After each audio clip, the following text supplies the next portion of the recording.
فقط مونږ ګورو ستاسو زیاتره ملګري اکثر په دې ورځو کې ډېر خپوي، خاص کر چې د خوشحالۍ ورځې راشي، هغه روژې که هغه اختر په کم کې چې خلک خپل خپلوان ځان سره یو ځای کړي،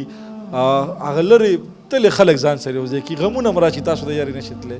ځکه چې ډېر خلک مو په معاشره کې هم نه مني او ډېر خلک هم کورونو کې نه مني. ستا دا روژې څنګه تېرې شوې؟ زما روژې شکر الحمدلله ښه تېرې شوې،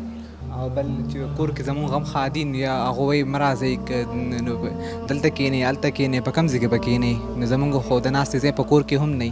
او بل که بازار کې ځو نو هم راپسې خلک اوازونه کوي، څوک وایي څه، څوک وایي څه، جوړه هغه لاړو، څوک ترور زوی دی هغلته لاړو، هغه دی راغی،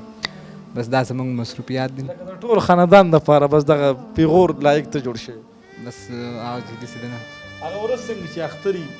مور یادېږي، رور یادېږي،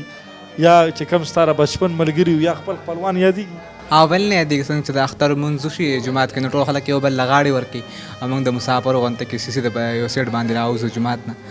نه چا له غاړه ورکو نه راسو غاړې راکوي، او بس لکه وده شو د مسافرانو غونته کې په خپلو کمبلو کې ننوځو.